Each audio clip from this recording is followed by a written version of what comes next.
Do you remember Johnny Depp? The man who made millions laugh, while secretly documenting bruises, swallowing pills alone in hotel rooms, and drowning in a storm of accusations that push him to the edge of oblivion. But even more shocking, hidden recordings and unreleased photos reveal a truth far darker than the headlines ever dare to show. How could a global icon adored by generations end up fighting for sanity, his career, and his life? Rare photos and untold secrets will be revealed in this video.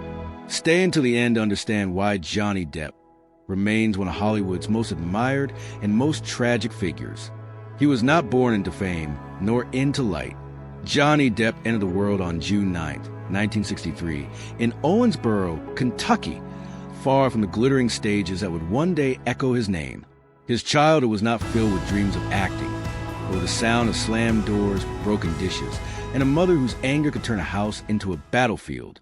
Betty Sue Palmer, a waitress with sharp eyes and a volcanic temper, ruled the family with fear more than affection. Some days she was tender. Most days she was thunder. Johnny never knew which version of her would greet him when he walked through the door. His father, John Christopher Depp, tried to keep peace, absorbing the blows, emotional and physical, that Betty unleashed. But the walls of their small home witnessed far more than any child should ever see. Johnny remembered hiding in corners, holding his breath as the shouting escalated.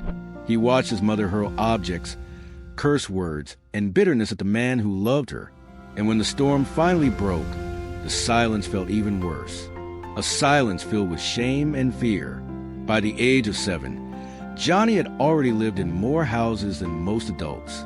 The family moved constantly from Kentucky to Florida, never settling long enough to grow roots. He said later in interviews that he always felt like the new kid, the outsider, the one who arrived too late and left too soon. This rootlessness became the seed of his lifelong rebellion. If he could not belong anywhere, then he would belong to no one. But pain rarely stays silent forever. At 12 years old, Johnny discovered cigarettes, then alcohol, then drugs. Not for pleasure, but for escape. Each substance dulled the noise at home. Each high blurred the sharp edges of his mother's rage. It was the beginning of a dangerous pattern. Whenever life hurt too deeply, he numbed it. Then came the moment that shattered whatever stability he had left. When Johnny was 15, his father walked out, quietly without warning. No dramatic farewell, no final speech. He simply left. Johnny was the one who found his mother collapse from heartbreak. He watched her retreat into depression, into the very darkness she had once inflicted on others. And in a cruel twist of fate, Johnny became the emotional caretaker of the woman who had caused him so much pain. Years later, he would describe his mother as the meanest person he'd ever met. Yet he also loved her fiercely, because children don't choose what their hearts cling to. This contradiction, love and resentment intertwined, followed him throughout adulthood, shaping every relationship he ever had. But amid the chaos, one small flame survived: music. A second-hand guitar became his refuge. In a room full of broken rules and broken promises, strings and sound were the only things that didn't hurt him. Johnny practiced for hours, sometimes until his fingers bled. The guitar didn't shout. It didn't judge. It didn't leave. This was the boy behind a legend. A child running from violence, searching for meaning, holding on to melodies to drown out the memory of slammed doors. And this boy was about to step into a new world, one that promised freedom, fame, and reinvention. But as we will soon see, the demons he carried from childhood would follow him into every stage, every film set, and every relationship, shaping the man he would become. Music was supposed to be his escape. Not acting, not Hollywood, not fame. At 16, Johnny Depp dropped out of school and threw himself into music with the desperation of someone trying to outrun his own past. His band, The Kids, played in smoky bars, garages soaked in beer, and half-lit clubs where dreams tended to die quickly.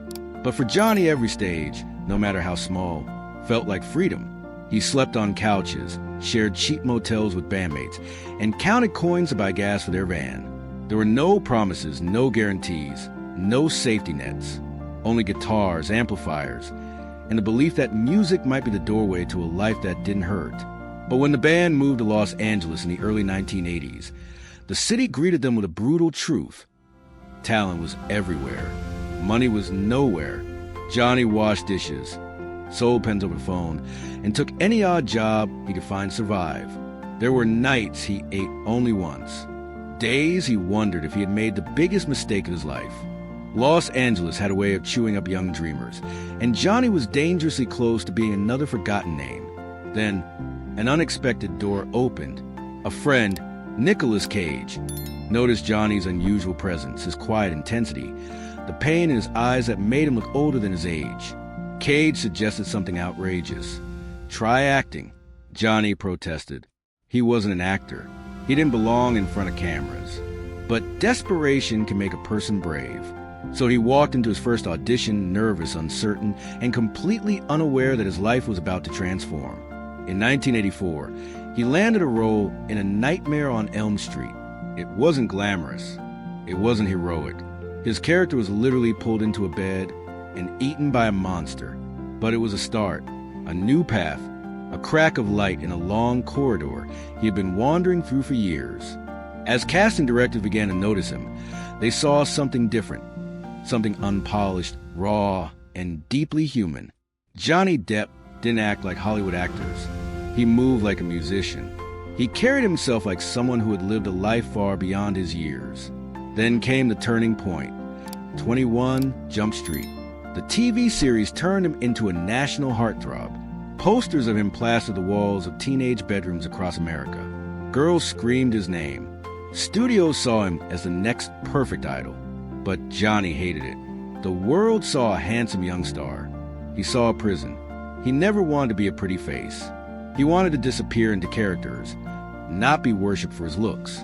The more famous he became, the more he rebelled. He rejected roles that were safe. He turned down movies that would have made him rich.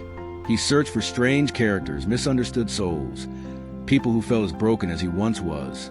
Johnny Depp was not chasing fame. He was chasing himself. And soon, that search would lead him into the hands of a visionary director, a man who would become both collaborator and mirror to Johnny's inner world. Tim Burton. Success didn't come gently to Johnny Depp. It arrived like a spotlight, sudden, blinding, and impossible to escape. When he stepped into Edward Scissorhands in 1990, everything changed. The film wasn't just a role. It was a mirror, a lonely outsider with blades for hands, longing for connection but destined to hurt anything he touched. Johnny understood that pain instinctively. He didn't need to invent emotion. He simply opened old wounds and let them bleed on screen. Tim Burton saw what Hollywood had missed. Johnny wasn't a heartthrob. He was a character actor trapped in the body of a matinee idol. The partnership between Depp and Burton shaped an entire era of cinema. Ed Wood, Sleepy Hollow, Charlie and the Chocolate Factory, Sweeney Todd. Each film peeled back another layer of the strange, brilliant mind that audiences couldn't quite grasp. Johnny became the face of the beautifully bizarre. No role was too eccentric. No transformation too extreme. Then came the turning point that would define his global legacy. Captain Jack Sparrow. When Pirate of the Caribbean, The Curse of the Black Pearl debuted in 2003, Johnny delivered something nobody expected. Not a heroic pirate, not a ruthless captain, but a staggering, mischievous, unpredictable swashbuckler who moved like a drunken rock star and spoke with a slurred charm that instantly became iconic. Executives were horrified. Audiences were ecstatic. The character took over pop culture. Kids imitated him. Adults memorized his lines. Theme parks rebuilt attractions around him. And Disney, once doubtful, rewarded him with a salary no actor of his generation had ever reached. By the late 2000s, Johnny was earning over $50 million per film, turning him into one of the world's highest-paid stars. From the outside, it looked like a dream. A boy from a broken home had become a legend. But fame has a way of turning triumph into illusion. Behind the curtain, the pressures were mounting. Endless interviews, global tours, paparazzi ambushes. Everyone wanted a piece of Johnny Depp. The world adored Jack Sparrow, but Johnny felt himself disappearing. The more he entertained millions, the more hollow he became. He drowned that emptiness the only way he knew how, with alcohol. Liquor blurred the noise of fame, just as it had once softened the violence of childhood. And while audiences saw a charismatic star, those close to him saw a man whose self-destructive habits were slowly consuming him. His relationships suffered first. The long hours, constant travel, and emotional exhaustion built invisible walls between him and the people he loved. His growing dependence on substances created unpredictable moods, calm one moment, spiraling the next. Hollywood whispered about his volatility, though most kept silent as long as the box office stayed strong. Yet despite the rising chaos, Johnny's performances remained magnetic. Directors admired his commitment. Co-stars adored his generosity. Fans believed he was untouchable, proof that a true icon could survive anything. But beneath the charisma, cracks were forming. Rare photos from film sets captured the truth. A tired face behind heavy makeup. A man slumped in a chair between takes, eyes distant. A pirate costume masking the exhaustion of someone carrying ghosts no camera could see.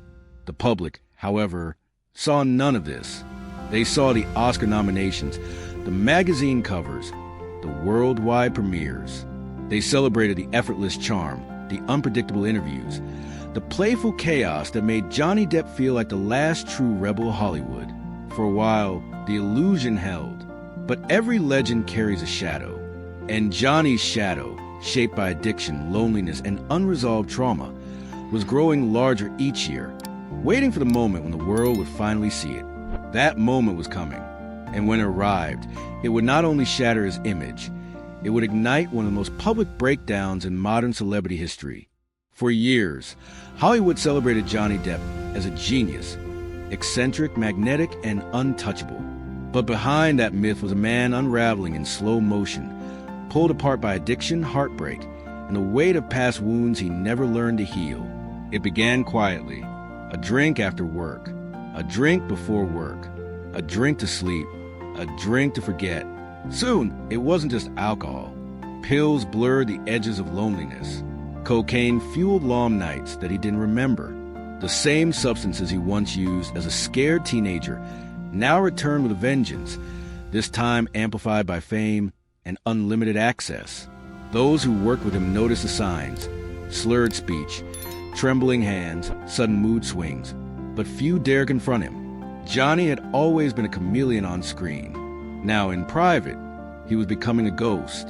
His relationships carried the scars of his inner battles. With Winona Ryder, he once experienced a love so intense it felt like rebirth. But intensity can turn into instability. After 4 years together, the relationship collapsed under pressure neither of them could articulate. Johnny's tattoo, Winona Forever, famously transformed into Wino Forever, a painful joke masking real heartbreak. Then came Kate Moss.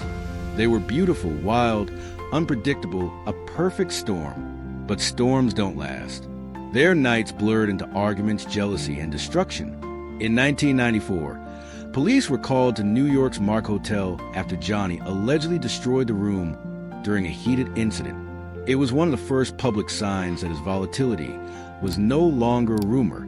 Yet the most stable chapter of his romantic life arrived unexpectedly with French singer Vanessa Paradis. For 14 years, she grounded him. They had 2 children, Lily Rose and Jack. He described them as air and earth, the only things that gave him purpose. But even a quiet home cannot silence inner chaos. By the early 2010s, the relationship dissolved, leaving Johnny drifting once again without an anchor. And then he met Amber Heard. At first, their attraction was undeniable. But what began as passion soon turned into something far darker. Arguments escalated into screaming matches. Both sides accused the other of violence. Private texts, angry voicemails, recorded fights. Every moment of their collapsing marriage felt like another page in a tragedy written long before either of them met. The world saw only fragments. Photos of bruises, voicemails soaked in rage, broken glass, smashed cabinets, hotel rooms left in ruins. Behind closed doors, the volatility was undeniable. When Amber filed for divorce in 2016 and accused Johnny of domestic abuse, the illusion of the beloved Hollywood rebel cracked wide open. Studios panicked. Public opinion shifted in seconds. Suddenly, Every strange interview and every drunken moment became part of a narrative he could no longer control. But what the world didn't expect was just how deep the scandal would go. Court documents revealed financial chaos. Johnny earned hundreds of millions of dollars, yet his spending was catastrophic. $30,000 a month on wine, $3 million to fire Hunter S. Thompson's ashes into the sky, dozens of properties, hundreds of staff members, impulsive purchases made during manic phases. His financial managers stated he was in severe distress. Johnny argued they had mismanaged his money. The truth was buried somewhere in between, tangled in addiction, pride, and betrayal. Then came the recordings. In leaked audio tapes, both Johnny and Amber sounded like people trapped in a mutually destructive cycle. Violent words, accusations, tears. Every second felt like a confession neither intended the world to hear. Rare courtroom photos showed Johnny exhausted, pale, trembling for withdrawal as he testified. His face, once synonymous with rebellion, now reflected years of emotional warfare. Hollywood reacted swiftly. Disney dropped him from the Pirates of the Caribbean franchise. Warner Brothers removed him from Fantastic Beasts. Directors hesitated. Studios distanced themselves. Johnny Depp, the global superstar, had become a liability. In 2020, the UK court ruled against him, branding him in headlines with a label he vehemently rejected. Overnight, public perception shifted. Social media mocked him. Sponsors vanished. Even longtime friends retreated, uncertain where the truth lay. For the first time since childhood, Johnny was completely alone. He retreated from the world, disappearing into music studios, hotel rooms, and quiet corners of Europe. His once fiery charisma dimmed. Interviews became rare. Photographers captured glimpses of thin, fragile man struggling under the weight of a lifetime's worth of demons. What the audience didn't know, what they couldn't possibly imagine, was that this was not the end of the story. It was the breaking point before the storm reversed direction. Because buried beneath the accusations and headlines were secrets, inconsistencies, messages, and testimonies that would eventually resurface, turning the narrative upside down. Johnny Depp had fallen as far as a man could fall in Hollywood, but the world hadn't heard the full truth yet. And when it finally surfaced, it would ignite a cultural earthquake no courtroom had ever witnessed. By 2016, the storm that had been building around Johnny Depp finally broke. It began with a death, quiet, intimate, and devastating. Betty Sue Palmer, the woman who had shaped him in chaos and pain, passed away after a long illness. For Johnny, it was not just the loss of a mother. It was a sudden collapse of the most complicated relationship of his life. Anger, love, resentment, guilt. Every unresolved emotion he carried since childhood rose to the surface at once. Friends noticed he became withdrawn, unfocused, and strangely weightless, as if grief had hollowed him out. And then, almost immediately, came the second blow. Amber Heard filed for divorce and requested a restraining order, alleging domestic abuse. In a matter of hours, headlines transformed Johnny from a beloved icon into a cautionary tale. Images of bruises, emotional statements, legal filings. Each new piece fueled a narrative that seemed to grow faster than he could respond. Hollywood, ever fragile in its loyalty, began to distance itself. Studios canceled meetings. Publicists fell silent. A career built over 3 decades was suddenly hanging by a thread. The timing was merciless. Johnny was still grieving his mother, still drowning in substances, still fighting a past he had never learned to outrun. Now he was being pulled into a legal labyrinth, one where every message, every photo, every private moment will be dissected in courtrooms and on social media. In 2020, the UK trial became a spectacle. Johnny sued a British tabloid for labeling him as an abuser. But instead of clearing his name, the case opened every wound he had tried to hide. The court ruled against him. The verdict spread across the world like a stain that couldn't be washed off. The consequences were brutal. Warner Brothers asked him to step down from Fantastic Beasts. Disney quietly removed him from the next Pirates of the Caribbean. Industry insiders whispered that he was finished. He lost roles, endorsements, friends, and for a time, even hope. Photos from that era show a man almost unrecognizable. Thinner, hollow-cheeked, eyes dimmed by exhaustion and shame. He toured with his band, not for fame, but because the stage was the only place where silence didn't swallow him whole. Yet even there, he sometimes struggled to stand, rely on the music to carry him through nights where the weight of the world felt unbearable. But within this darkness, something unexpected began to shift. People started asking questions. Discrepancies surfaced in testimonies. Private recordings leaked. Fans, once silent, began examining the evidence themselves, forming global communities determined to uncover the truth. What began as whispers slowly transformed into a movement. Justice for Johnny Depp spread across continents, gathering millions of voices. This wasn't vindication yet, but it was the first crack of light in years. Johnny had lost nearly everything: career, reputation, stability. Yet for the first time in a long time, the tide was turning. The world had seen his fall. Now it was about to witness something far rarer. A man rising from the ruins with the truth at his back. It began not with triumph, but with a chair. A plain wooden chair in a Virginia courtroom where Johnny Depp sat quietly, hands folded, eyes lowered, waiting for the world to decide what remained of his life. The 2022 trial was unlike anything Hollywood had ever seen. Broadcast live, analyzed endlessly, every expression dissected, every testimony replayed in slow motion across millions of screens. But for Johnny, this was not theater. It was survival. For 6 weeks, he listened as private recordings, text messages, photographs, and memories, painful, intimate, humiliating, were played before strangers. He did not raise his voice. He did not lash out. He spoke with the calmness of someone who had already lived through hell long before the trial began. And something unexpected happened. The world listened, really listened. As witnesses stepped forward, friends, former employees, medical professionals, a different picture began to emerge. A picture that contradicted years of headlines. A picture of a man who had been spiraling, yes, but who had not been a monster he was painted to be. Inside the courtroom, Johnny's demeanor surprised many. He wasn't the swaggering pirate or the playful interview personality. He was soft-spoken, vulnerable, almost fragile. Yet beneath that fragility was a quiet resilience, a refusal to let this final chapter be written without his voice.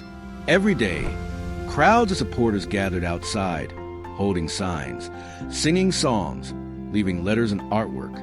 Some traveled from other countries just to stand on the sidewalk and let him know he wasn't alone. For a man who had felt abandoned by the industry he served for decades, this loyalty was overwhelming. And then came the moment that changed everything. The verdict.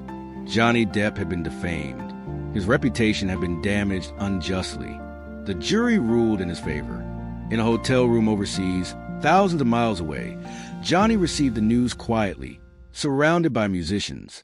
Those who were with him said he didn't jump or shout. He just lowered his head, closed his eyes, and breathed for the first time in years. Not victory, relief. He later said, "The truth is all I ever wanted." And for the first time in a long time, the truth was finally audible. His rebirth wasn't a return to Hollywood blockbusters. It was something gentler. Johnny returned to music, touring with Jeff Beck, playing guitar with a joy that hadn't appeared on his face in years. On stage, he looked lighter, almost weightless. The burden finally lifted. He painted. He spent time with his children. He traveled quietly, without the machinery of fame following him everywhere. Offers slowly resurfaced. Directors reconsidered. France invited him to star in a new film. Festivals celebrated him again. He stepped back into the public eye not as the fallen star, but as a man who had survived a war few could imagine. Johnny Depp had been broken, but not destroyed. The world now saw not just a legend, but the human being underneath the scars. And in that fragile humanity, his story found its second heartbeat. Freedom didn't arrive in a burst of fireworks. It came quietly, like a man rediscovering sunlight after years underground. After the trial, Johnny Depp did not rush back into Hollywood. He didn't chase blockbuster roles, franchise deals, or the machinery of fame that had once consumed him. Instead, he retreated into a slower rhythm, one shaped by art and music, and the fragile peace he had fought so long to find.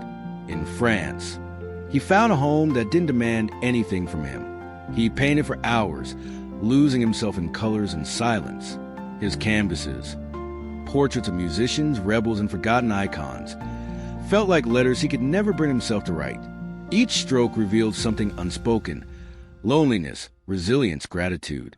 On stage, he returned to the version of himself that existed long before Hollywood. A guitarist, not a celebrity. A man blending into music, letting the spotlight fall anywhere but on his face. Audiences who saw him during his European tour describe an energy that felt different. Not wild, not chaotic, but strangely peaceful, as if he were reclaiming pieces of himself, one chord at a time. His relationship with his children deepened too. Lily Rose and Jack had lived their lives under the shadow of their father's legend and his scandals. Now, with the noise fading, Johnny devoted time to being present in ways fame had never allowed.